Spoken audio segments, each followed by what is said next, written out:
आज हम जैस्पर के एक कम्युनिटी गार्डन में आपको लेके जाते हैं। यहाँ पर मुख्तलिफ़ लोगों ने मिलके अपना कम्युनिटी गार्डन बना रखा है और इसमें हर किस्म की सब्ज़ियाँ उगा रखी हैं। आप देखें यहाँ पर हर फैमिली का एक अपना बेड बना रखा है, गार्डन बेड, और उस गार्डन बेड में डिफरेंट किस्म की सब्ज़ियाँ लगा रखी हैं।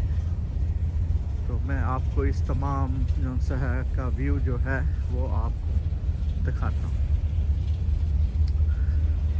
Very nice. ये सनफ्लावर के फूल लगे हुए हैं और ये एक और गार्डन बना हुआ है, फिर सनफ्लावर के फूल हैं। और आप देख रहे हैं कि हर एक ने अपने इंडिविजुअल टेस्ट के मुताबिक अपना गार्डन बना रखा है। ये बड़े बड़े जो ब्लू कंटेनर रखे हुए हैं, इसमें बारिश का पानी इकट्ठा कर लेते हैं।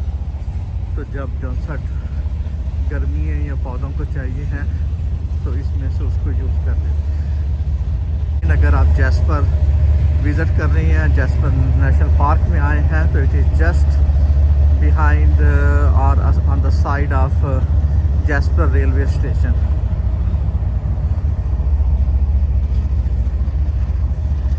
It's a wonderful efforts on the part of the community.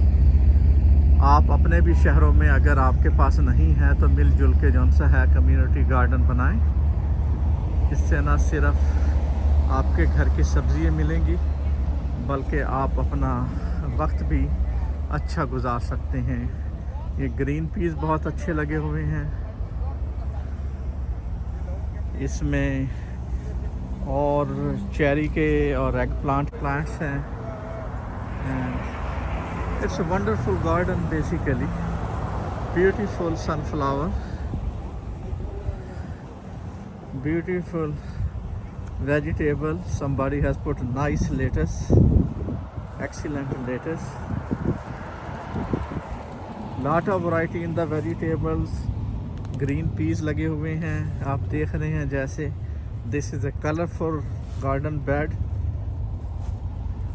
Very nice green peas. Some flowers, some vegetables.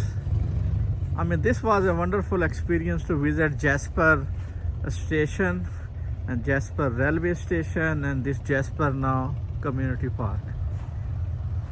It is part of our Calgary visit and Calgary to Jasper National Park visit.